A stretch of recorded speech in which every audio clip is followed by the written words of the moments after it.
que le président Edgar Faure a indiqué sur quelle voie devait s'engager aujourd'hui la France dans l'affaire marocaine.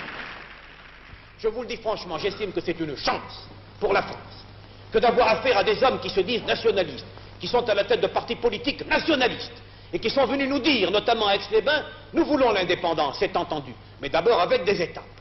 Et même quand nous l'aurons acquise, nous ne voulons pas nous séparer de la France.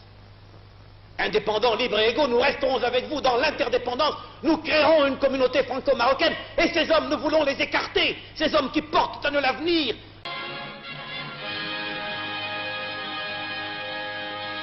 À Celles-Saint-Cloud, Sidi Mohamed Ben Youssef, arrivé de Nice, rencontrait devant une nuée de caméras de tout calibre M. Antoine Pinet, venu spécialement de Genève.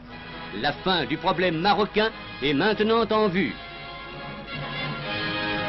En même temps que M. Antoine Pinet reconnaissait au nom du gouvernement français Sidi Mohamed Ben Youssef comme souverain du Maroc.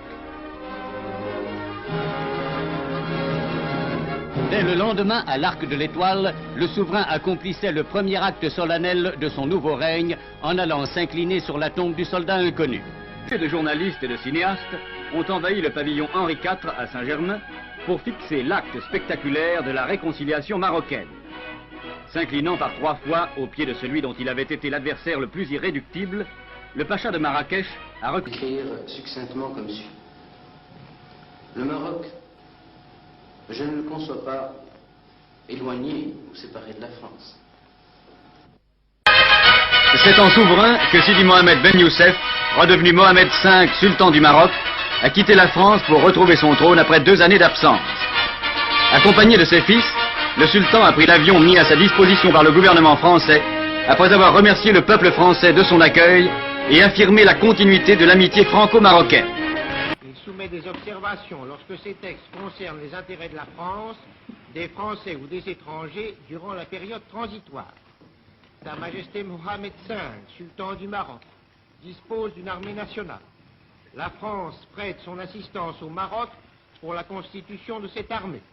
Le statut actuel de l'armée française au Maroc demeure inchangé durant la période transitoire.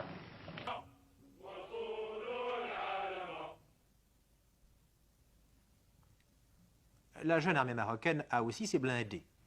Et pour la première fois, des équipages entièrement marocains ont été formés par des moniteurs français et vont nous faire une belle démonstration.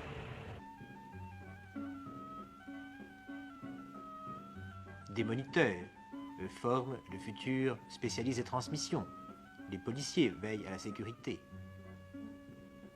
Les motards, comme dans toutes les capitales d'Europe, et ce sont les motards français qui encadrent le souverain, et les jeunes moniteurs, qu'ils soient de la jeunesse et des sports ou de l'armée royale, sont là pour former aussi les futurs cadres marocains.